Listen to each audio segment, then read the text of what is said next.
తర్వాత మాట్లాడితే బాగుండేది. ఇది ప్రజల మనోభావాలకు సంబంధించిన అంశం కదా, మాట్లాడకుండా ఉండాల్సింది అనేది సుప్రీంకోర్టు భావన. అంతకు మించి కేసు విషయంలో మరొక మాట సుప్రీంకోర్టు అయితే మాట్లాడాలి. అయితే దీన్ని వీళ్ళు ఎలా ప్రచారం చేసుకున్నారంటే, ఆల్రెడీ జగన్మోహన్ రెడ్డి అడ్డంగా దొరికిపోయాడు కాబట్టి, తిరుమల పర్యటన రద్దు చేసుకుని మరింత దొరికిపోయాడు కాబట్టి దాని నుంచి డైవర్ట్ చేయడం కోసం నిన్న వైసీపీ సోషల్ మీడియాలో విష ప్రచారం చేసుకున్నారు. ఏమని, సుప్రీంకోర్టులో మేము కేసు గెలిచేసాం, దాదాపుగా చంద్రబాబు నాయుడు పని అయిపోయింది, ఇక మా అన్నకు తిరిగిలేదు, ఇది ఫేక్ ఎలిగేషన్ అని తేలిపోయిందని చెప్పి, సత్యమేవ జయతే సత్యం న్యాయం గెలిచేసిందని చెప్పి వాళ్ళు ప్రచారం చేసుకున్నారు.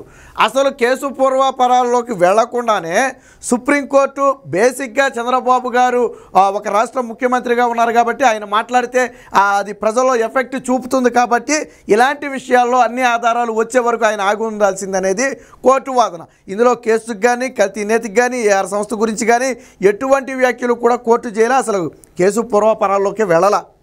కానీ వీళ్ళేం చేశారు, చంద్రబాబు నాయుడిని కోర్టు తిట్టిందని, కేసు వైసీపీకి అనుకూలంగా వచ్చేసిందని, 4 రోజులు ఆగితే కేసు కూడా క్లోజ్ అయిపోద్దని రకరకాలుగా ప్రచారం చేసుకున్నారు. సరే, వీళ్ళంటే రాష్ట్రంలో ప్రజలను నమ్మించడం కోసం వైసీపీ విష ప్రచారం చేయొచ్చు. బట్ జాతీయ స్థాయిలో జాతీయ మీడియాకి విషయం తెలుసు కదా, వాళ్ళు ఏం చేశారు అంటే కేసుని సిబిఐకి లేదా సిట్టింగ్ జడ్జితో విచారిస్తారా లేదా రాష్ట్ర సిట్టుతోనే కొనసాగిస్తారా అని చెప్పి కొన్ని ఆర్టికల్స్ వేయటం మొదలుపెట్టారు. అంటే కేసులో డెప్త్ ఉందనా లేదా, సుప్రీంకోర్టు ఒక కేసుని తీసుకోవాలి అంటే ఆ కేసులో ప్రైమసీ ఆఫ్ ఫేసీ ఉండాలి, అంటే ఆ కనీస ఎవిడెన్స్ ఉంది, ఈ కేసుకి అర్హత ఉంది అనుకుంటేనే సుప్రీంకోర్టు కేసు తీసుకుంటుంది, లేకపోతే కేసును అక్కడే డిస్మిస్ చేసేస్తుంది, అదే రోజు డిస్మిస్ చేసేస్తుంది. మరి తిరుమల లడ్డూ వ్యవహారాన్ని సుప్రీంకోర్టు తీసుకుంది కదా, కేసులో పట్టు ఉండబట్టే కదా తీసుకుంది.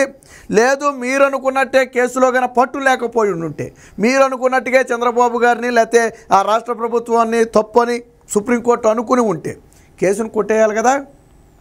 మరి ఎందుకు కేంద్ర దర్యాప్తు సంస్థలతో జరపాలా, రాష్ట్ర దర్యాప్తు సంస్థలతో జరపాలా చెప్పండి అని చెప్పి ఎందుకు కేంద్రాన్ని కోరింది, కేసులో పట్టుండబట్టి కల్తీ జరిగింది కాబట్టే కదా. ఇప్పుడు కొంచెం సలబడ్డారన్నమాట వైసీపీ వాళ్ళు. నిన్న 1 రోజు 2 రోజులు ఏదో ప్రచారం చేసుకున్నారు, ఓకే, ఏదో కొంత డ్యామేజ్ కవర్ చేసుకునే ప్రయత్నం. ఇక్కడ వీళ్ళకి అర్థం కాని విషయం ఏంటంటే, రేపు కేసు స్టార్ట్ అయిన తర్వాత మొట్టికాయలన్నీ పడేది వాళ్ళకే. ఎక్కడి నుంచి పడతాయో అది కూడా నేను చెప్తా.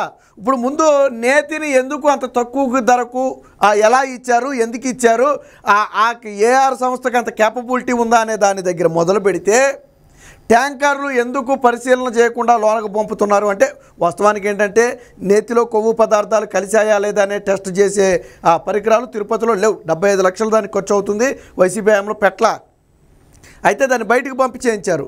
సో ఇలా 1 కాదు 2 కాదు అనేక అనుమానాలు వస్తాయి. పైగా ఒక ట్యాంకర్ 500 కిలోమీటర్ల దూరాన్ని మధ్యలో 24 గంటల వ్యవధిలోనే ట్రిప్ కూడా వేసిందట. అంటే నిజంగా వీళ్ళు అక్కడికి వెళ్ళి ఏఆర్ సంస్థ దగ్గరికి వెళ్ళి నేతిని తెచ్చారా, లేదా మధ్యలో ఎక్కడైనా ఏదైనా చేసి నేతిని తెచ్చారా? సో ఇవన్నీ కూడా ఒక్కొక్కటిగా బయటకు వస్తాయి. ఆల్రెడీ 3 రోజులు సిట్ విచారణలో కొన్ని కీలక విషయాలను అయితే సేకరించారు. మేబీ రేపు పొద్దున వాటిని కోర్టులో కూడా ప్రొడ్యూస్ చేస్తారు. ఇప్పుడు జగన్మోహన్ రెడ్డి పరిస్థితి ఎలా ఉందంటే కక్కలాక మెంగలాక ఉంది. ఎందుకంటే కోర్టు ఏమో మాకు అనుకూలంగా తీర్పిచ్చిందని చెప్పేసుకుంటున్నాడు. ఇక్కడ కోర్టులో మేము గెలిచేసాం, ఇక చంద్రబాబు నాయుడు తప్పని చెప్పుకుంటున్నాడు.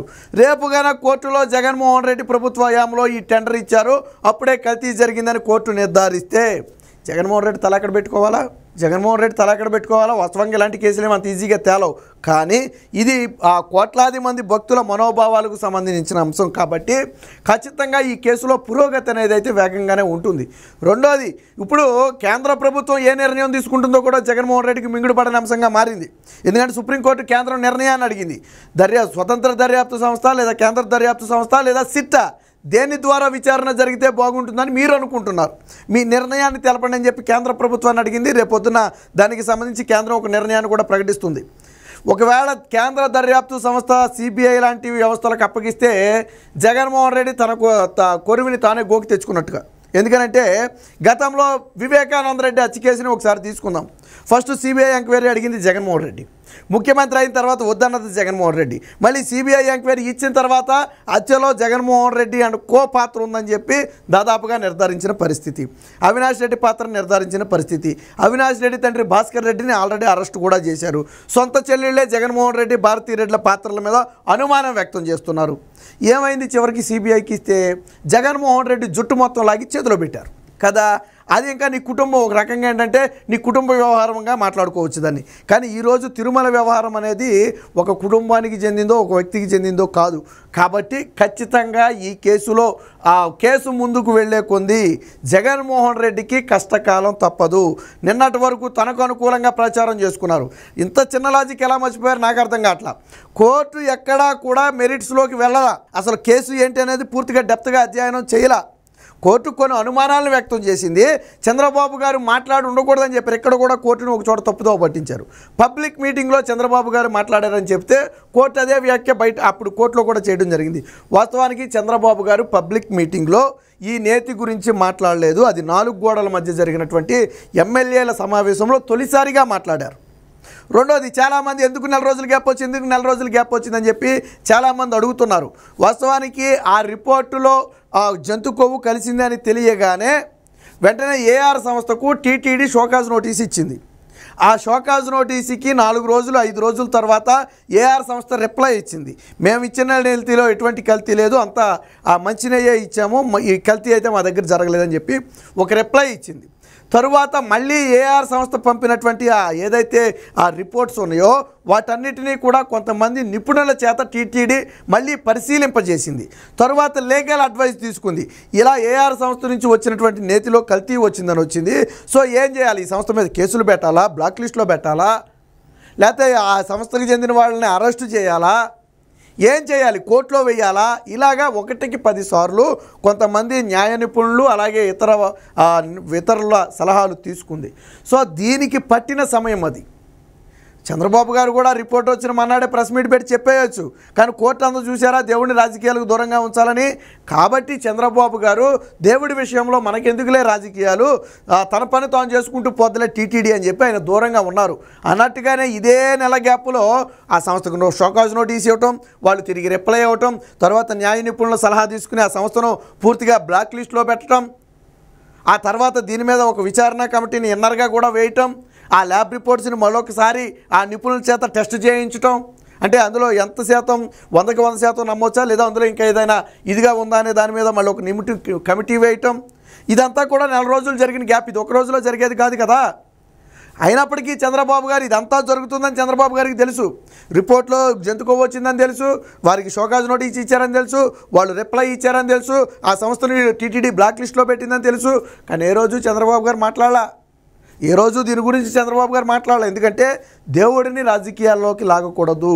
కానీ మొన్న అనుకోకుండా ఎమ్మెల్యేలతో జరిగినటువంటి ఒక మీటింగ్లో తప్పని పరిస్థితుల్లో మాట్లాడాల్సి వచ్చింది. కానీ కోర్టులో పబ్లిక్ మీటింగ్లో మాట్లాడారని చెప్పారు. అది పూర్తిగా తప్పు.